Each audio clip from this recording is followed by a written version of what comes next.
Hey everybody, in the place to be. It's me, the Yellow Sheldon. I've got a relic today, which it's hard to believe I actually have one of them here in front of me. I'll go a little bit into the history. There's too much to really go into in a video, so I would highly encourage you to go look up the name that I'm about to say yourself and read about this simple blue-collar genius. There's a fella named Pino Morroni, and he lived in America, and he worked at Chrysler like his whole life. He was a machinist and built cars and shit. He also really liked bicycles, and he became known as someone who could make some of the coolest, lightest, stiffest, most innovative stuff that anyone had ever seen. Now, you don't ever see the stuff that he made except for in bicycle museums or occasionally in private collections, and I have a chunk of it, a very small chunk of cycling history right here. So, who is he? He's a cycling enthusiast who has been on the cutting edge of many things that we take for granted today. What I'm going to show you is a very, very early sealed cartridge. Actually, funny story, it's not sealed. It's not sealed because he thought seals had too much drag, but it's a cartridge style bottom bracket. In other words, there is a self-contained cartridge bearing like you would find in Shimano or Philwood or really anything nowadays. And the way it's put together is very strange. But yeah, his logo was 3 mice. This is not a color photograph, but if it was, you would see that they're green. So that was his symbol, was the 3 green mice. And for Eddie Merckx's special hour record bike, if you ever looked at pictures of that thing, there's a titanium stem. The handlebars have holes drilled through them. There's all these little touches, Pino's touches. He was known to do crazy stuff. You'll look at some of his handmade frames, and you'll notice that in places that need to be stiffened, there's actually material removed. So for instance, if I have like a chainstay or something, you would see a hole, or a series of holes, drilled. But what you don't see is that inside of it, the cross-section would show you that there are actually other tubes brazed into it. So, taking out the dead space inside and brazing another transverse tube in the places you need to stiffen it. He designed Aerodynamic Wheels, one of which you can barely find a photo, an old grainy black and white photo of, and it was like a globe. I don't know if you can imagine this, but imagine a fork that instead of coming down like this to a 700C wheel, you know, the rim is narrow, the spokes come down a little bit. This fork started like a normal fork and came down like this. And inside of it was a ball, a frickin' globe, and in the center of it was a tire, a tubular tire glued to the center of it. So this big aerodynamic airfoil, basically, was the thing breaking the wind in front of the bike. Truly a madman. He would often build bikes and have the forks on backwards. There were some of his wheels, which I think are called triple nut or tri-nut, and if you look at them, you'd be amazed at how modern they look. Very high flanges, and instead of having J-bend spokes going in, you'll find that they have basically straight pull spokes that are nutted on both ends. So there's that. And I'm a little bit at a loss for words because I don't really expect to see stuff that's this unusual coming through the shop. Now, here's a question. Why is it in a chopped up piece of a bicycle frame? Well, the answer, as far as I can tell, is that it was never meant to be removed ever. The story goes that when you had one of his custom bottom bracket units put in, you had to bring him your frame, and he would actually cut new threads all the way through the entire thing. And the unit, before it was installed, would look somewhat like this. It's hard to tell on this grainy black and white photograph, but this is a solid tube with threads on it. So is this. There is no you know how like on a Shimano cartridge bottom bracket or whatever, one of these caps is removable? You know, like obviously these two aren't connected. You have a fixed cup, and then you thread this one on. On Pino's bottom bracket, I'm going to start disassembling it. You have a lock ring. You have a lock ring on both sides. Now, the idea, I believe, is that he wants his bearings in his nice bottom bracket to be perfectly aligned with each other. So they will have the least resistance and the longest life, which is how you would do it.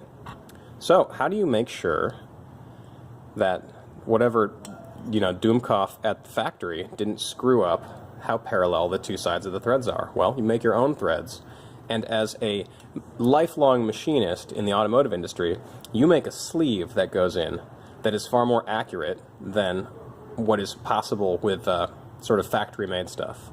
So, my lock rings are off. Get out my pin spanner. These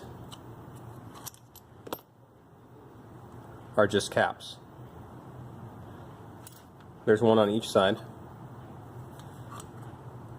And inside of there is the rest of his bottom bracket unit. Notice, as I said, no seals. Very smooth. And oh, that bearing is stuck on there, but he has machined this spindle. Now this one is steel. I've been told that he also made titanium ones. There's a spacer sleeve in the center. And so what are we left with, exactly? What are we left with? Well, what we're left with is a threaded cylinder that goes all the way through the frame and is permanently attached. He must have used Loctite.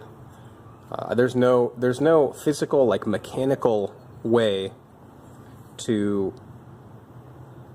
grab onto it. There's no tool surface.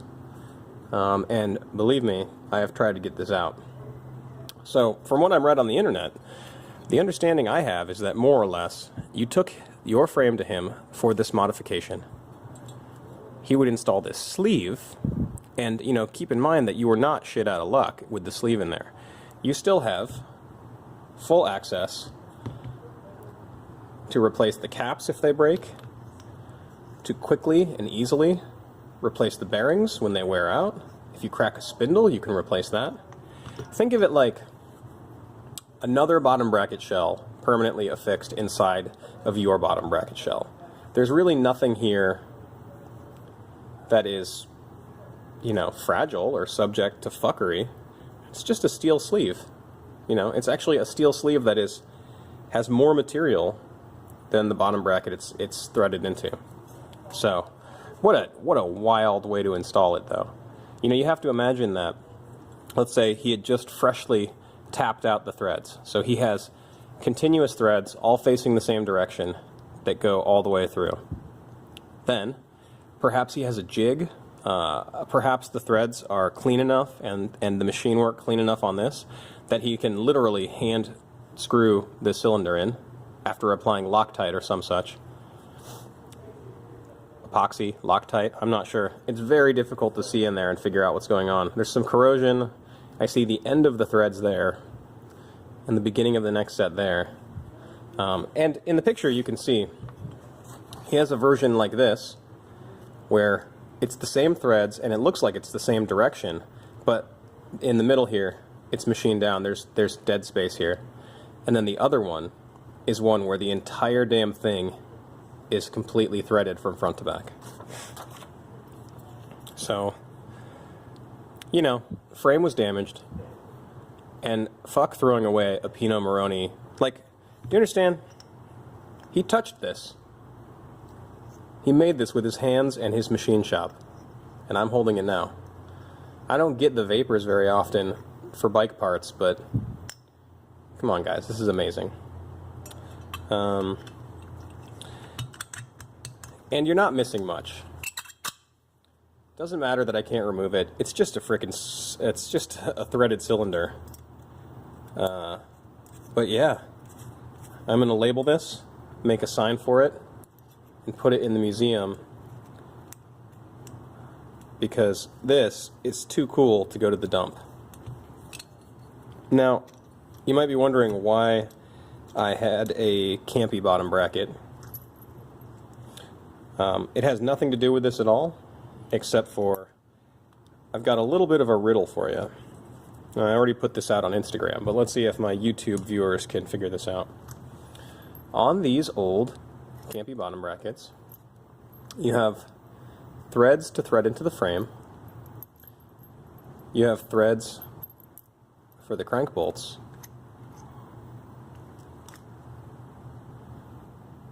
Tell me why we have what looks like threads inside of here. See if you can figure out why Campy would put this spiral where there is nothing to receive it. That's about it for tonight. And truly, Google Pino Morroni.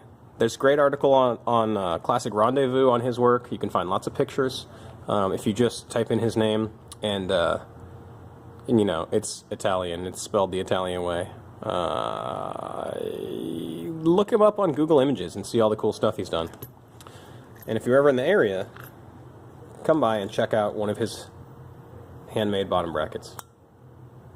And that's it for tonight. Do all the shit I want you to do. Like, share, subscribe, comment, and I'll see you guys later. Have a good night.